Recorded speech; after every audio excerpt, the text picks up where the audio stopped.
Hi guys, Matt here, back to talk to you today about something that's been on my mind for quite a while now. It's about the way Hasbro has been sometimes constructing their figures in the past few years, utilizing a lot of tabs, a lot of these mushroom pegs, a lot of techniques that they didn't really used to use in the past. Um, they went from the solid either sliding or swivel joints to ball joints or ball pegs to a lot of the aforementioned tabs and mushroom pegs, which in and of themselves can be useful tools.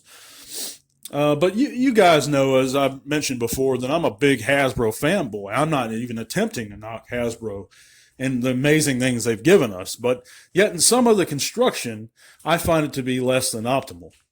And I'll give you some examples.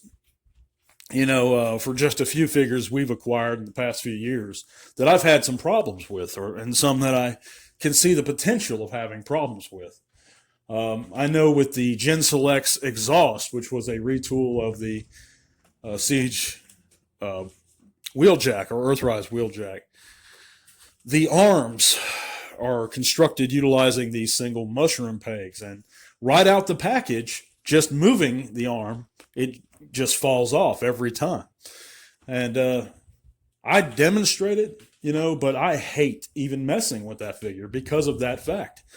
It's worse. That's probably the worst example I can think of that I personally own. But then we have figures like the Studio Series 86 Slug or Slag, who, excuse me, who, it's no issue to get him from dino to robot mode.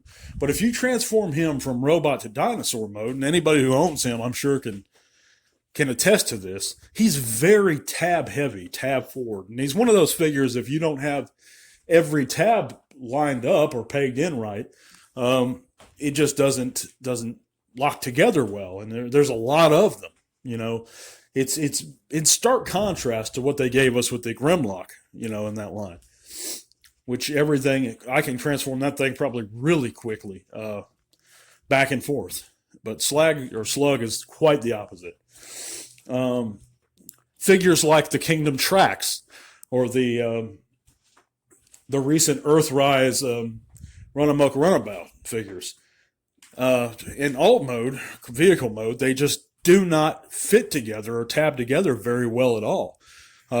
You can get them there, but especially in Trax's case, and that was due to a design flaw about the tab not being long enough, but still, it shouldn't be this complex. It's a simple car to robot, and that's their bread and butter. That's something they should be able to get right.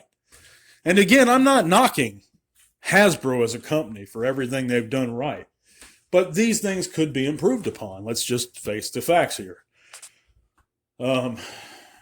So I'm curious to see what you guys think about this subject.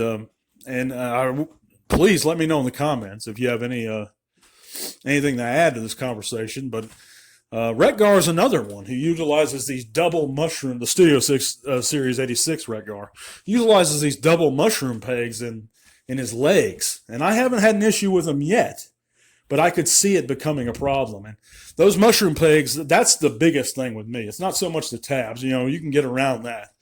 But these mushroom pegs are just drive me crazy. The Gnaw has it, the recently released Gnaw. And I think I touched on it in my other video. And a lot of figures do now, but then a lot of figures don't. I don't believe, maybe Earthrise Prime Optimus does have them, but I haven't noticed it. The problem comes is not when they use a mushroom peg, it's when they don't cover it up and they leave that waffling effect there with the mushroom peg. And it gives the mushroom peg room to just slide out of the socket, which is very annoying. But what do you guys think? Let me know in the comments section. If you watch this video and you enjoy it, please give me a thumbs up. If you give me a thumbs down, that's fine too. But let me know why. What do you disagree with me on? But I thank you for watching. Y'all have a good one.